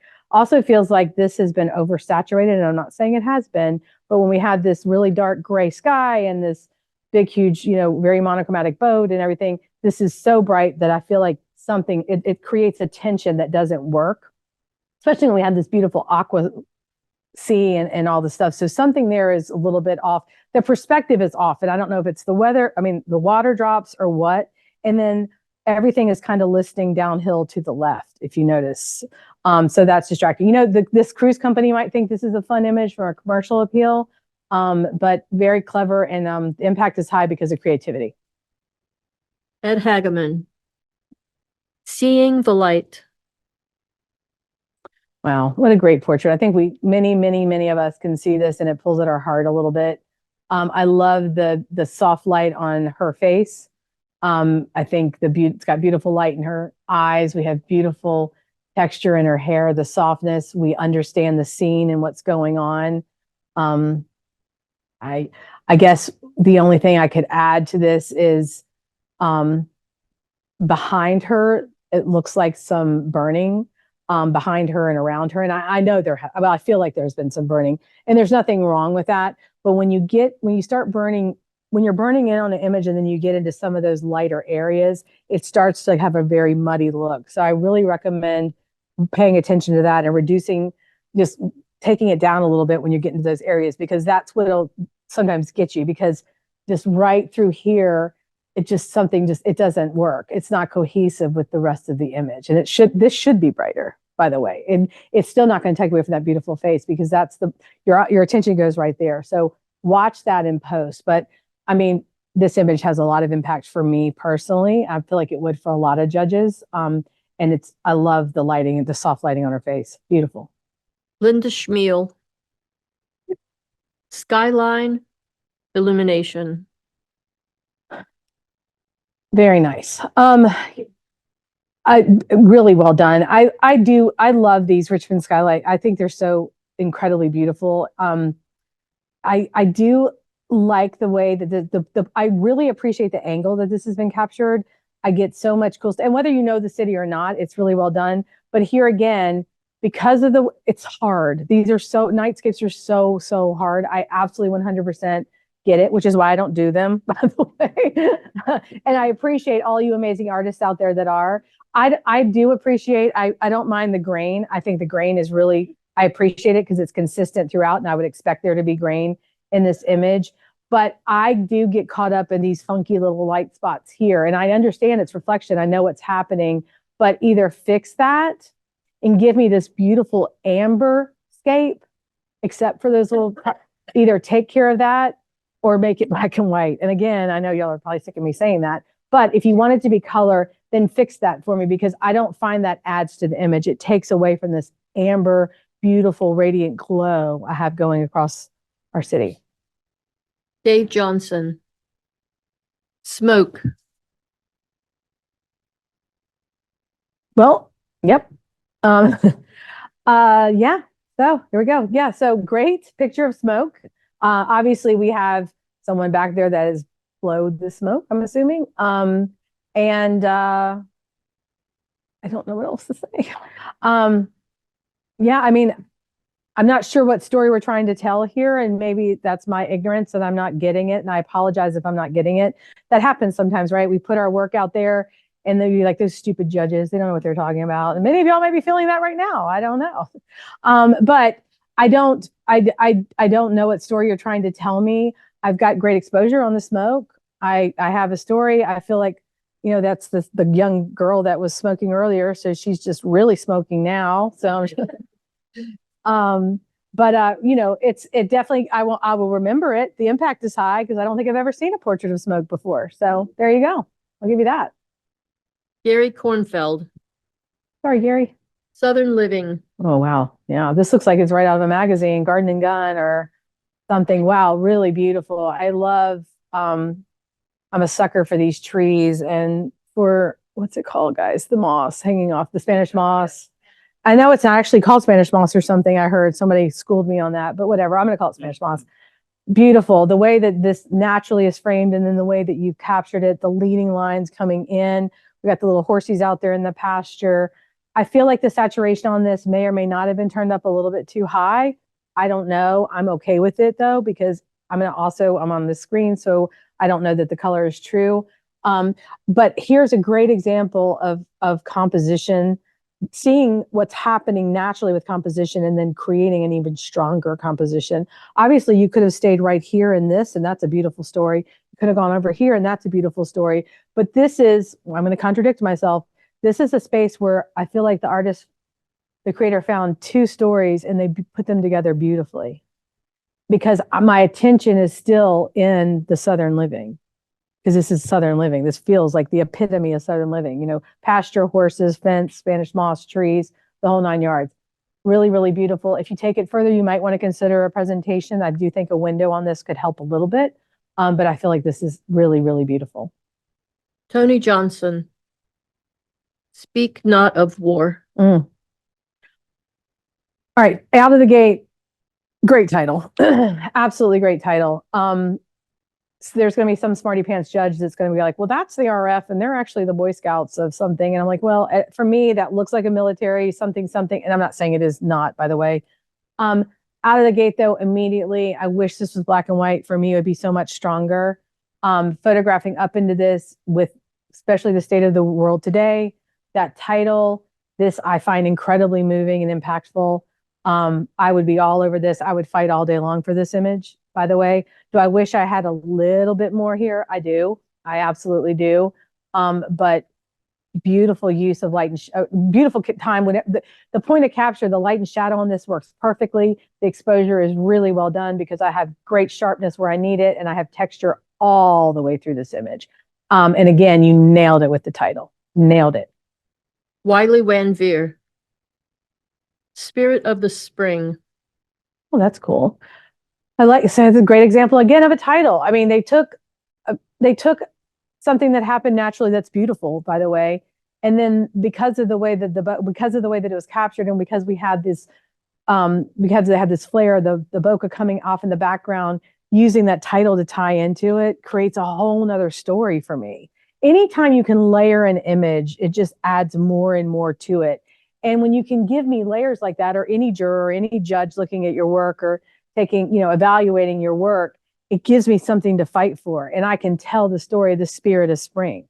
This says now spirit of spring to me. I absolutely 100% buy into it. I've got great texture in the flowers where I need it. I like the leading lines coming in and out. I even like the interruption of the branch over there where it ends. We have this flower up here jutting out, but it's out of focus because our plane of focus is right here in the middle on the spirit. This looks like the main spirit to me, and these are extra spirits. But really clever. I mean, taking a very simple capture and the way that you technically exposed it, the way you technically captured it, creating an incredible little story. Again, very well done. I really enjoy this image. And I like it in color, which I don't say very often. Lily Lou,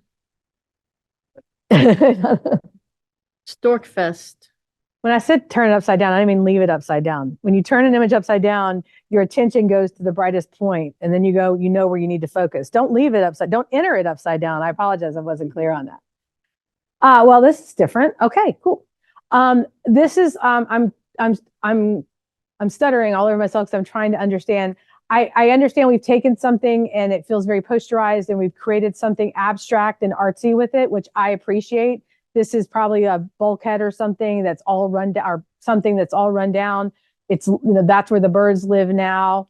And you've created something cool. I guess I don't know that I have to have sharp focus somewhere, but I'm not feeling it anywhere. And maybe the way it was handled in post was the way it's supposed to be.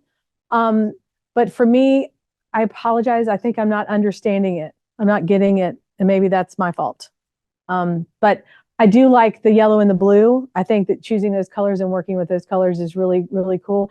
And I fully will admit that there probably is a much smarter judge out there who will get it and have a much different opinion than I do. Philip Snyder. Succulent slumber.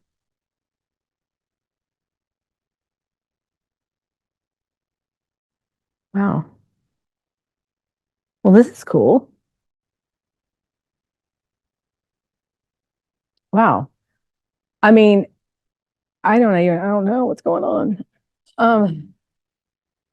So I got succulents, and I've got some moss, and I've got some rocks, and I've got something really cool.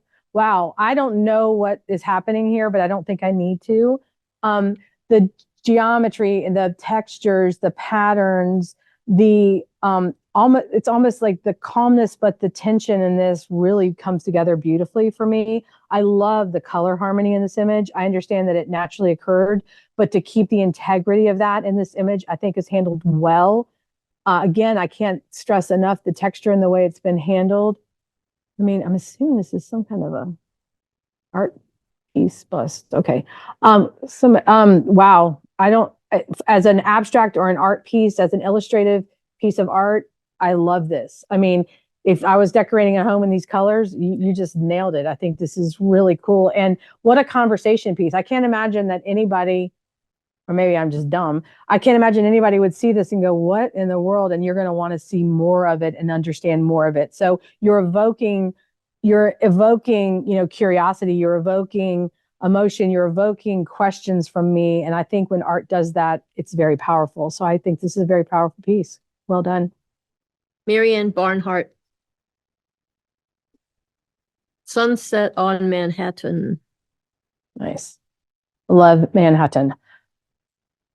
Yeah, I think it's great. I think that I love the city. I mean, we've got the sun setting. I wish we had a little more sunset and a little less daylight. And it's because we have, obviously, I know we got the sun setting and it's just not there yet. I wish the sun were a little bit lower. If the sun were a little bit lower, we wouldn't have this really blown out building right here with no detail whatsoever. We've done such a beautiful job of keeping detail, even on this water line here. Gorgeous, gorgeous detail all the way through. But because we didn't wait just a little bit longer, if the sun were just a little bit lower, then I would have detail there. And now we'd have an amazingly strong landscape. Now, you're like, well, Mary, it's just one building. You're absolutely right. But for me, it's a building that's completely blown out, highlights that either we're going to need to take it out or wait a little bit longer so that we don't have that blown out area. Jane Webb. Take your child to work every day. Yep. Wow. Great capture. I've done a lot of mission work in my time, so I get it. This is so well done. These are just ladies. They're working. They're not even remotely phased. And neither is his baby, by the way, who probably sits on his mom's back for God knows how many hours a day while she, slaves away and works, literally. So I think this is really beautiful. I love the fact that we're celebrating not only what she's doing, but the color of the culture, the expression on the baby, everything about this. Again, I'm going to treat this more as a reportage or street photography image, and I have nothing to add to this. I would keep it color because the color in this is part of the story. It's part of their culture. It's part of their heritage. And I think it plays beautifully. Great image, great capture. Pedracuta. House Pueblo. Nice. Really, really strong, beautiful abstract. We're talking about this part of the country, which I'm assuming it was done out that way. I think this has got a beautiful abstract artistic quality. I personally really enjoy this image as presented. I even don't mind the fact that the ladder looks like it's listing because those ladders tend to do that. So for me, that totally works. What I do wish I had a little bit less of is here. I feel like a little bit less of this would really bring me into this story. I do like this strong vertical that works beautifully for this. The tonal value in this black and white is really well handled. But again, a little bit of a crop, I think, could help this image just a little bit. Susan Van Manen, the crooner. Again, we're working probably with stage lights here, not having a lot of control. This is one that I would recommend looking at in black and white only because of the shift in the his skin has gone so gray because of maybe the reflection of the jacket up into the skin, but also just the nature of the stage lights. However, the fact that you probably had very little to any control, I'm assuming any to little control over the placement of the subject. I know good shot Judy. I understand what's happening. I feel like he's mid motion, whether he's talking or singing. So the energy and the action in this, I think, has been read beautifully in this capture. And look at it in black and white, but even as it stands again as a live event image, I think it's very, very well done. Gary Posano, the crossing. This is great because here again, we have such texture that it creates this heavy, heavy graphic piece. So I really do appreciate that. But the story for me is in here. See, so unfortunately, especially we had this blue and purple, we got all this stuff. I really wish I was just looking at this.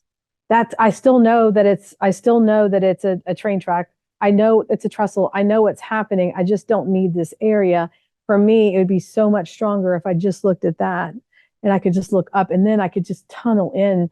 I like the way that you chose this kind of catty corner capture because it really creates even more tension, which I think lends itself. But I do think a crop on this could help. Linda Schmiel, Good job, Linda. Crop it. the first to stand. Yeah, this is great. So we have these swimmers coming in, great point of capture. I'm assuming this is like an Ironman type thing. There's not a lot you can do about the fact that it's muddy, the river's muddy, there's no light or anything coming in.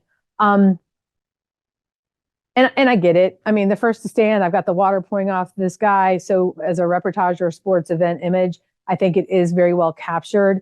Do I wish I had a little bit something else? I do.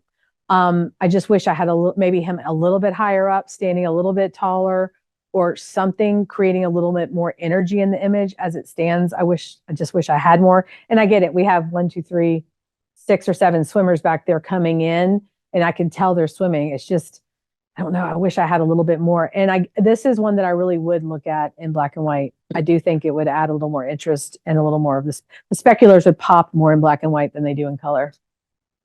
Ling Whitworth, the mountain pass. Right. I mean, this is great. And then we have these are the colors we were dealt with. So it's not like, do I feel like it has overall, I love the fact where you chose to create this image where we have these beautiful linear lines. I like because of the point and capture, look how the train tracks almost is mimicking that river. And because you chose to photograph it here, I've got that repetition, which I think really makes the image stronger. It creates a stronger dynamic. However, I don't think I need this bottom half. I understand we have the little grassy stuff here, but I don't know what that's adding to it. It's not framing it in enough to me to bring it in. So for me, I would crop that out because this for me is the story. We have these 2 different ways to get where you're going, right? You can go by water, you can go by train. So we have 2 different ways and that's the story for me. So for me, a little bit of a different crop on this would help it out a lot and try it that way. But it's a great capture. Again, it's the composition for me, a little bit different with cropping would help. Mark Best, Togetherness. Oh my goodness. Wow. Yeah. What was the title again? Togetherness. Oh, cute. Okay. I got you. Oh, wow. They're ugly little things, aren't they? Yeah, they look like little tiny dinosaurs. Wow, great title. The texture in this is off the charts. appreciate this high contrast image. I think the contrast in this lends itself to creating all different things. I mean, I understand what this is, but obviously the contrast makes it so abstract that I'm actually struggling. So whereas I love the contrast, if you want me to get into these 4, I believe, baby little birds, I'm struggling because the contrast is so high, I can't differentiate between them. So unfortunately, it becomes like too contrasty in the middle. So maybe turn that contrast down a little bit if that's what you want me to see. Karen Davis. Trinidad couple and dog. Oh, that's great. All right, this is great. And because of the title, like that's so fantastic. The couple and dog, and there he is, just holding court right there. This is awesome. For street photography, for reportage, mission type photography. I think this is great. The title makes it even greater. This is another great example of where I really do appreciate the color in this. I think it tells such a story. Yeah, I mean, yep. And then like her head wrap alone just brings a little bit of joy to it. I feel like if that was not yellow, it would feel a little bit heavier, but that bright yellow makes me smile a little bit. Maybe it gives me a little bit of hope.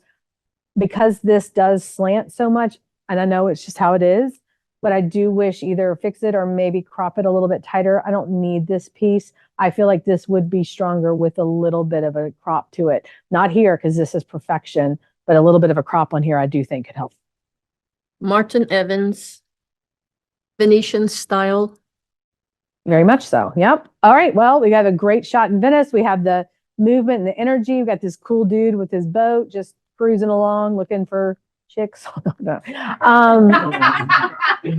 I'm stretching here. We're at 9. Where are we at? 87. No. So yeah, I like it. I do wish I had more energy. I mean, more room in this. I wish I had a little bit behind him. I know where he's going. I need a little bit from where he's from. For me, that's part of the storytelling. I want to know where it's happening. If you're going to give me this much, then give me enough to understand. Like I said, either make it really tight or give me a little bit more. I know that this is naturally how the buildings look. This is the colors. A lot of times people think of Venice or Italy, they want more color. This is exactly how it was supposed to be. So I feel like the exposure is right on. I've got white, I've got detail. So as far as a storytelling image and probably just a reportage kind of capture, photojournalistic capture, well done. I wish I had a little bit more room camera left, and I would probably even be in a higher category with it because I really think it's great. Jay Kearns. Visionary luminary.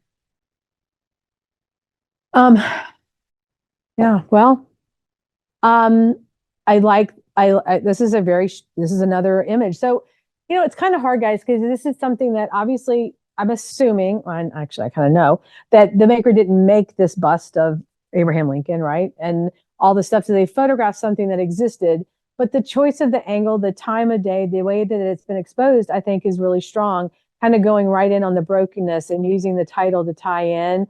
I think it makes a very impactful story. So I really appreciate that. I do like the way that the eyes are. I'm not sure what is going on there. I'm assuming it's some sort of a light source popping in there, but it creates a weirdness to it that makes it even more interesting because it's a kind of an eerie, interesting thing. I almost wonder, here we go. I almost wonder if you cropped in more, like if almost like you really smushed in on old Abe here and gave me a really more tighter crop. And I would maybe try black and white, but even if you don't go black and white with it, because I do like this blue tone, crop in tighter and give me that strong title. And now I'm going to feel really weird energy. Like it's just kind of the luminary part I get because of the eyes, but crop in a little bit tighter because either I want to see a little more or I want to see less. And I wonder if a top or crop with whatever the heck, a tighter crop. I've never said the word crop so many times in a day in all my life. A tighter crop on this would create so much like tension that I think it could even be more powerful. Marianne Barnhart. Waiting. Great. What a great use of the architecture, having her peek around into that light a little bit. Great hand placement, beautiful body placement. A lot of that is working. This is such a great space to photograph people. I absolutely love it. Let me point one thing out for you. Unfortunately, where the strongest light source is right. Okay. All right, I'm just gonna, never mind. This, the most beautiful light is right here on her shoulder. Or a little bit here on her face, right? I wish her face was in that light, or a little bit of her face in that light. Her shoulder is brighter than anything in the image. This is one of those examples. Turn it upside down and look at the brightest face. My eye goes right to her shoulder. I get stuck in her shoulder. So either bring that shoulder down and make the whole thing the same quality of light across it. That's all you can do at this point, right? With this image, take that shoulder down. In the future, put the mask of the face in the light. You want the face to be lit, not, I don't think you want my attention to go here. You want my attention to go here. Beautiful posing, by the way. Michael Orr, Wallflower. That's great.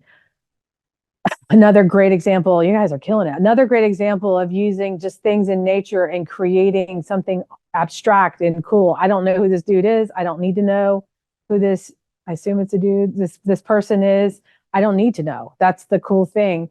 I love the fact that this person is more flush left, giving me this negative space to the right. It creates space for advertorial copy. It creates space for me to create my own story. Being very engaged with what looks like a, 2013 iPod or something is kind of funny. But the stripes with the patches, with the studs on the bracelet, with the zippers on the thing, I've got so many cool stories going on. So kudos to the maker for seeing this, assuming they saw it and captured it, or for setting this up. Either way, it's a very strong capture as far as I'm concerned. I think it's a great portrait. It's a great reportage image. It's got a lot of great storytelling and high impact for me. And the tonal quality of this has been handled beautifully. Paul Bickford, When Lunch Bites Back. Could have gone the rest of my life and never seen that. This is why I don't photograph birds. Okie dokie then. Well, yep. Well, he is biting back. So story, nailed it. Freakiness, nailed it. So, wow. I mean, I really have an abnormal fear of snakes. So why I'm backing up, I don't know. But gosh, time of day, it's been handled beautifully. We have great texture, great color. I have beautiful foreground, midground, background happening. Again, point of capture and title, great. I think there's an ample amount of space in here. I think the space has been handled beautifully. I'm not sure, and maybe it's just the way it naturally happens. I don't know what's happening here. There's just I guess that's just where their feathers are a little bit different, like randomly different colored, like dogs. Does that happen? But unfortunately, it's like such a strong line, and it's such a weird different colors. My eye keeps going there, so I understand and fully think that that's just naturally how this bird is. But I wish if you were to maybe take this to a different place, I would almost take that real peachy color and make it more of the rust, because ignorant judges like me who don't understand it, my eye keeps going there and I keep getting caught in it. Just shift that color a little bit and it would be a little bit more chromatic across the image, and it wouldn't distract from the story, which is right there. What would happen if you make it just the snake in the head and a little bit of the neck? Get rid of the body. Well, that would be worse for me, sir. To be honest with But you'd see what the snake was doing better. I can see plenty what that snake is doing. I mean, are you saying here? I mean, and behind his head.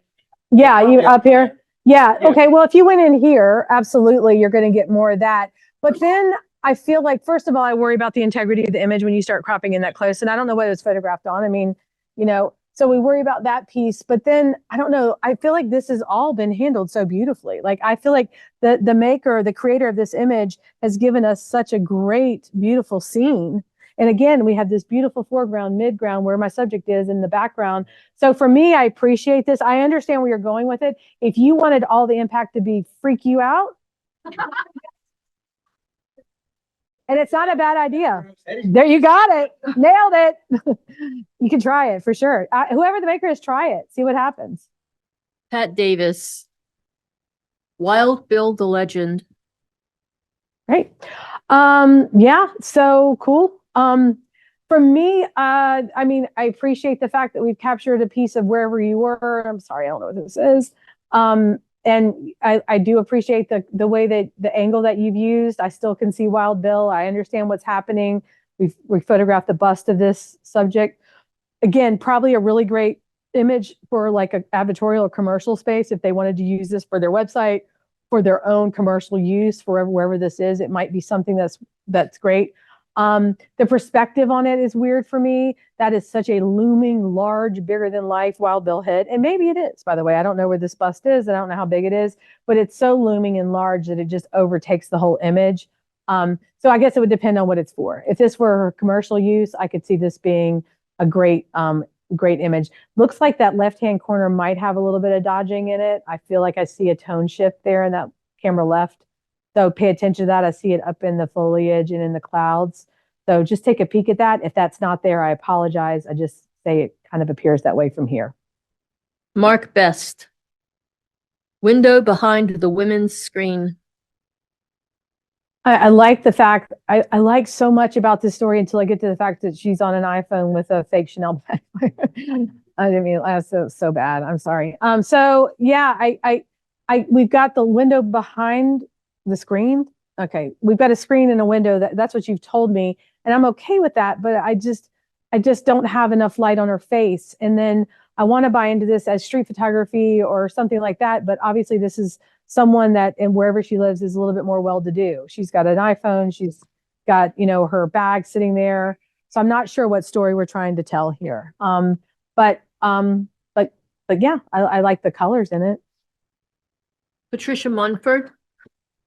And this is the last one. Okay, sorry guys. I know it's supposed to be done by 9, but This is the last one. okay. Winter Sunset.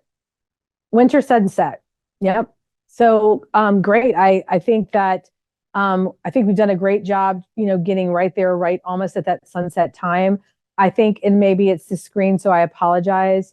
It's so vast and it's so heavy and dark, and it's sunset. I understand, but maybe with a little bit of a different exposure, we could have gotten a little bit more detail in that bottom 10th or 12th of the image. It's just so heavy and dark down here, almost to the point where I'm struggling. Like, I think there's a fence. I think there's a road. The only thing I know for sure is a telephone pole. So if you wanted me to go full silhouette with what's here naturally, then take the telephone pole out. Because if I can't identify anything, so this is the balance. I kind of can see things, which means it feels underexposed. If there was nothing, then I would assume you wanted me to take it as a silhouette, which is a silhouette. I wouldn't expect there to be any detail. So kind of pick a lane there. This is an instance where I feel like the clouds really help the story. I probably would crop down a little bit to give me, this feels too daylight, give me a little more of the sunset clouds here. But maybe either take this down more or bring it out if you have anything left anymore in it. Penny Holler.